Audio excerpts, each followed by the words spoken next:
going to start with a couple carols. And I'm going to read a short poem, and then we will have our cantata. So if you do not have a song sheet, just raise your hand.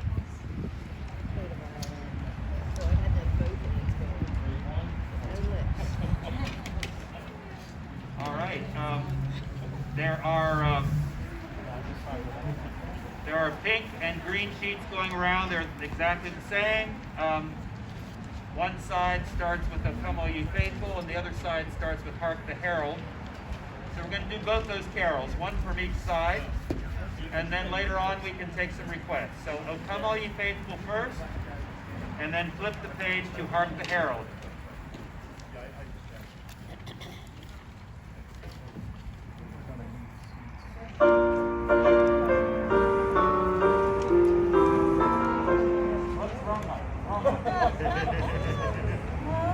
Whatever. It's 2020. Anything can happen.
So I want to share a poem from Anne Weems, and this is called Angel-Filled Advent.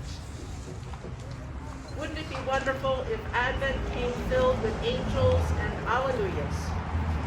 Wouldn't it be perfect if we were greeted on these December mornings with a hovering of heavenly hosts, tuning their harps and brushing up on their fa-la-las? Wouldn't Wouldn't it be incredible if their music filled our waking hours with the promise of peace on earth?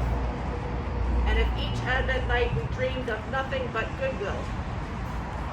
Wouldn't we be ecstatic if we could take those angels shopping, or trim the tree, or have them hold our hands and dance through our houses decorating? And oh, how glorious it would be to sit in church next to an angel, or sing our Hark the Heralds. What an Advent that would be. What Christmas spirit we could have. An angel-filled Advent has so many possibilities. But in lieu of that, perhaps we can give thanks for the good earthly joys we have been given, and for the earthly angels that we know, who do such a good job of filling our Advent with alleluias.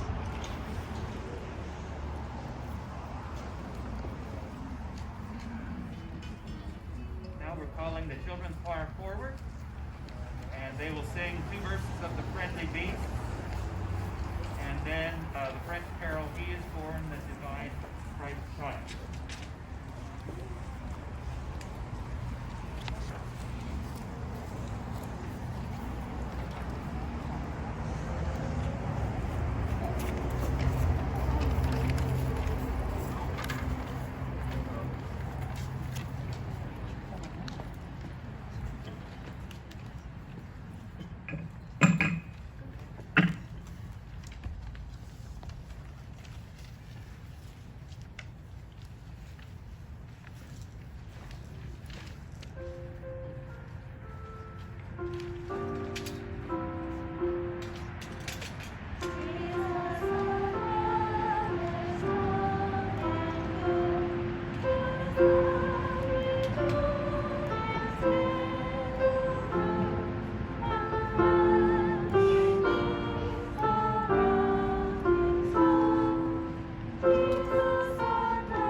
continue with the little town of Bethlehem. That's on the Come All You Faithful side. And then we'll take some requests. And then we will move to our cantata.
What child is this? Okay. Thank you. What child is this?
Frosty.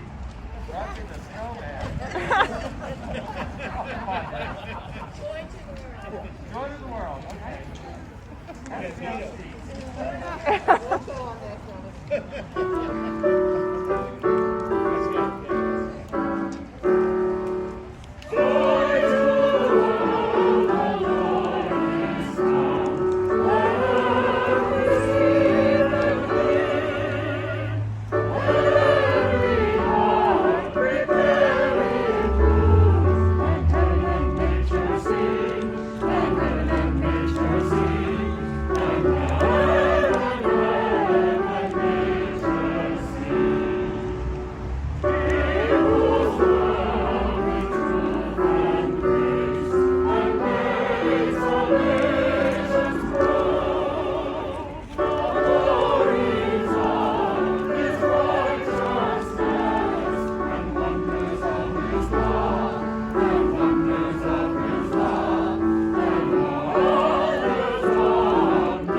Okay, one more request for now.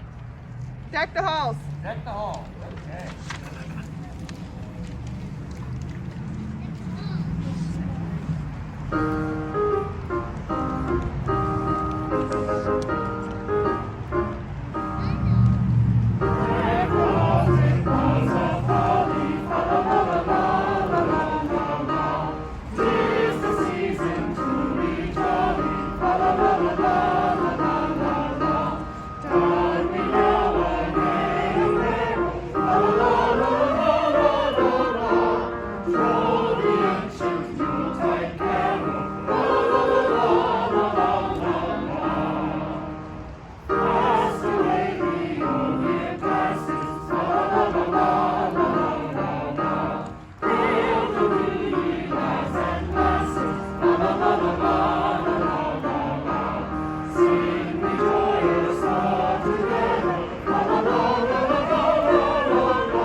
So the boss says, you're on. So we're going to present a Christmas medley of familiar carols. It has a very complex name. It's called Christmas Medley 2020. Anything can happen because it's 2020. So you don't know exactly what's going to happen, but you'll find out. But there's always a story behind, or there's often a story behind compositions. And, you know, we got through the beginning of this pandemic and things got a little bit better in the summer, but I still didn't really know what I was going to do here. And, you know, we were figuring that out on a week-to-week basis, and things evolved, and we were able to come back to in-person worship in August, and that all evolved, and, you know, that's put aside for the moment other than wonderful events like this. But for me, the greater difficulty was what was I going to do with an 80-member choral society, half of whom were my age or older. They're not going to meet in person. So about half of them decided to remain active, and we did some so-called rehearsing over Zoom, which was very frustrating. But I ended up writing this piece for them so that they could produce it, hopefully, virtually, and we had our fingers crossed. And as of last weekend, I had to review this piece 44 times, listening to individual videos. So it's coming out, hopefully by December 22. But I thought, wow, it would be nice to perform it live, in person, and with some added instruments. So we welcome back Prana Winds, who were with us a couple of Easters ago. So that's the story.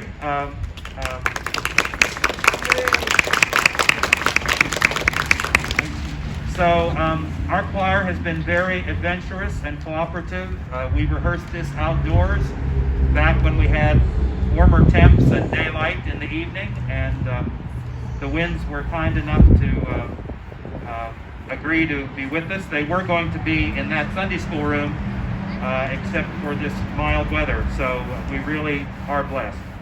So we're going to tune briefly and hand you Christmas Medley 2020.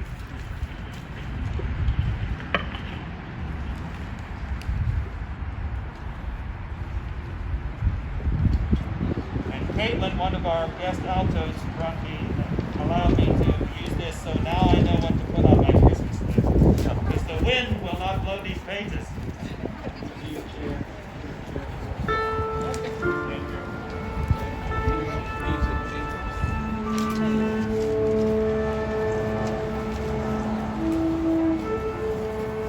Don't anybody just not take.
Thank you to all for an amazing, amazing performance and a wonderful way for us to be in the season of Advent and welcoming Christ into our midst. So, a couple announcements. First off, Ann Conroy has alternative gift marketplace forms if you're interested. Those are also online, but you can see her if you want those. Please, if you have not noticed, out on the fence we have our wooden words for Christmas that are all individually made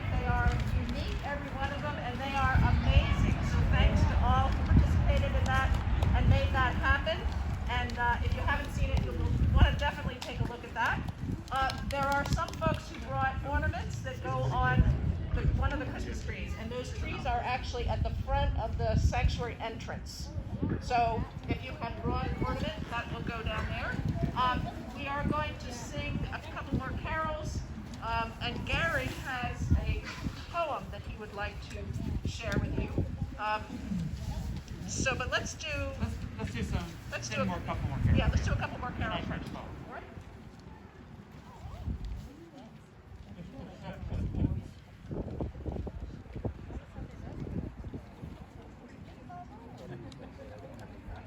All right, we haven't done Away in the Manger.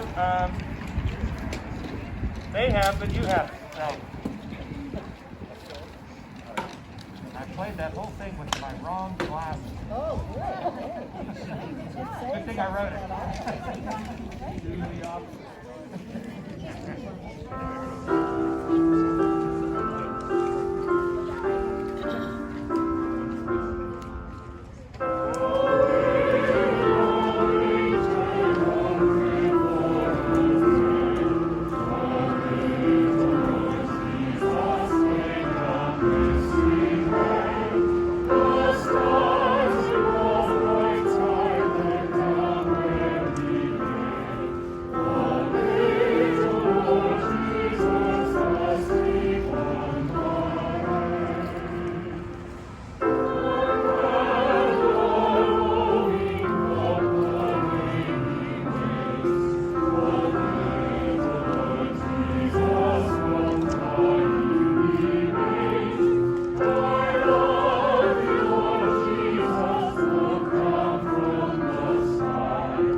Let's just go across the page to Angels We Have Heard on High.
So as promised, I do have a poem to share with you. And poems, like musical compositions, I think often have a little story behind them. I've known this poem for many, many years because I think it was Christmas of 1995. It was my second year at First Presbyterian in Lancaster, and it was a great year, and we did all of our Christmas cantatas and lessons and carols and all those good things. But at that time, we also had seminary interns from Lancaster Seminary, as well as 3 pastors and 2 janitors, and 2 secretaries, and a music director, and all sorts of people. But he got up for this children's sermon, children's message one day, and he starts this poem. And he keeps going and going, and there's nothing written, and it's very compelling and so forth. And, I said, Rick, where did you get that? He said, oh, I wrote that. And eventually he did have it published, and I was real happy for him. But I was so taken by it and that's back in the days when church services were recorded on cassettes. That I took that cassette and I started and stopped it about 100 times, and I typed the whole thing out because I was so intrigued and compelled by it. So it's called Spinner McClock.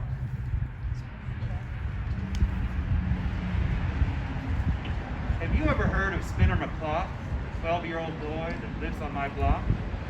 His life was quite normal. He played and he studied. He rolled in the grass and sometimes got muddy. He was really quite like any boy you might know, until one December just after a snow. He went to his mailbox as he did every day in hopes that the postman had stopped on his way. Spinner, you see, was a most hopeful boy.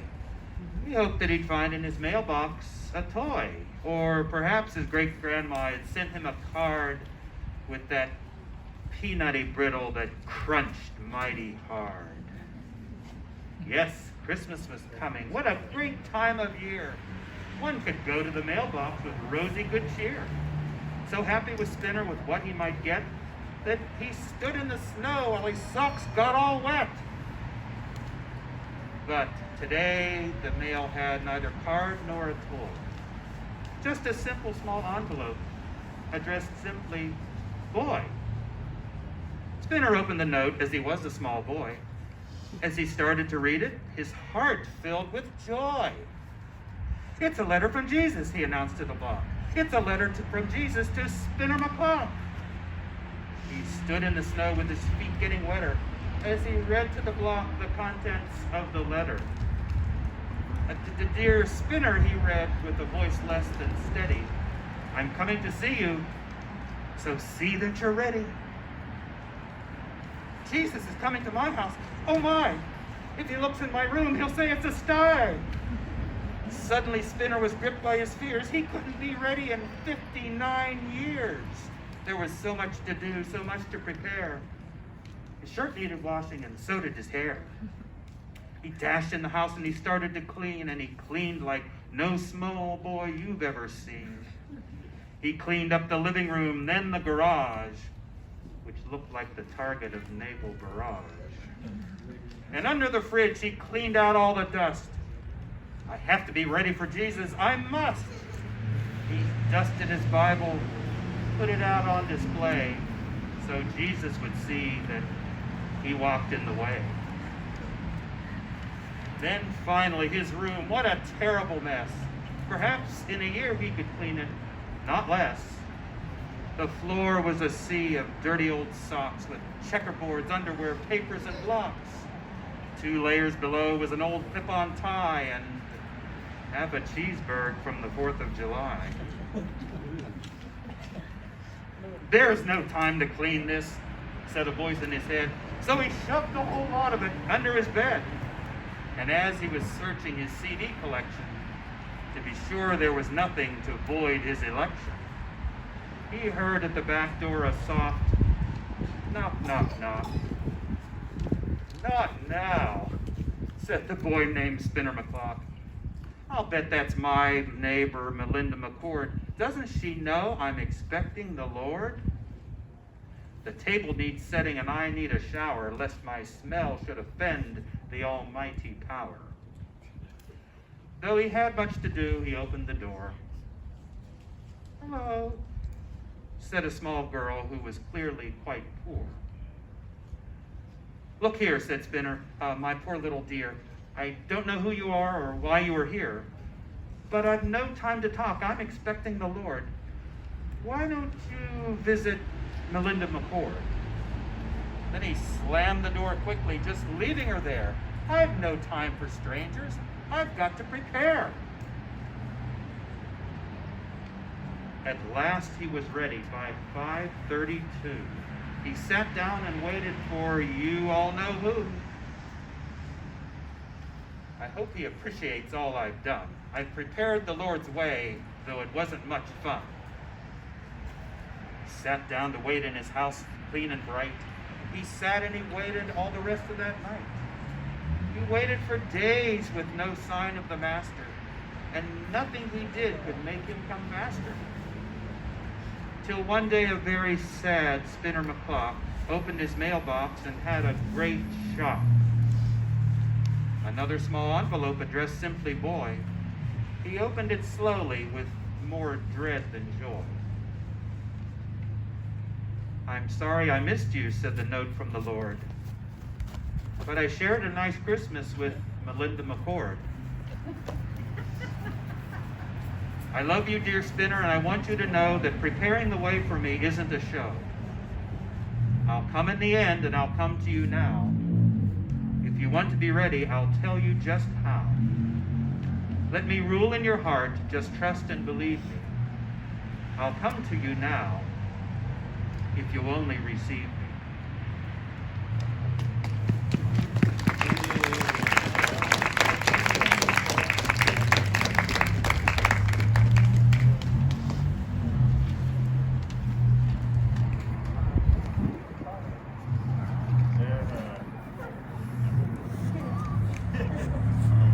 Yeah. If you think this is good, maybe we can send it to Jason.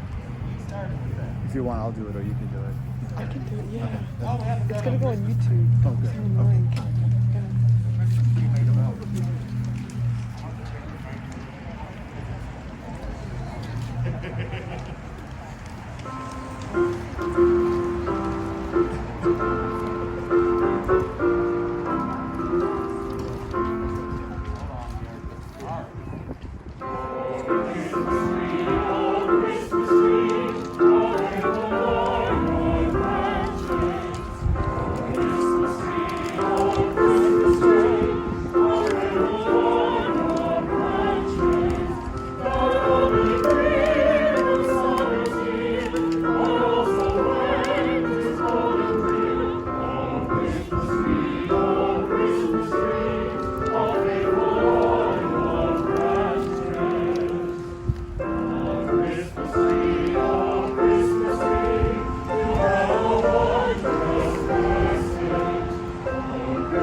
Down the column to Jingle Bells.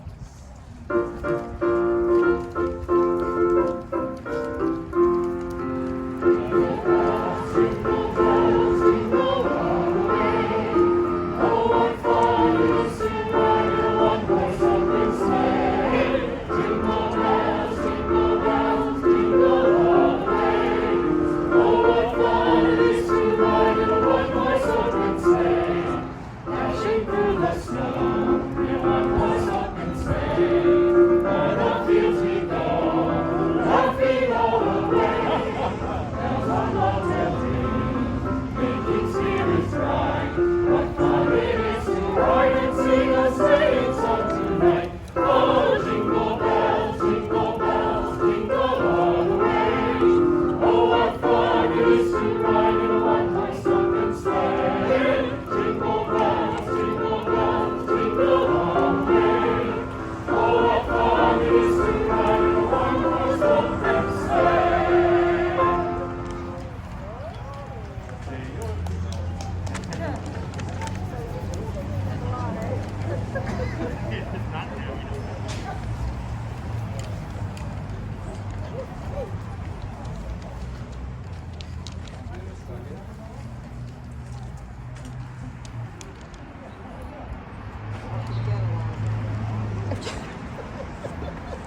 singing that God is born among us. In the light of the star, I want to see them come, the wise ones and the humble. I want to see them come bringing whatever they treasure to lay at the feet of him who gives his life. What do I want for Christmas? To see in that stable the whole world kneeling in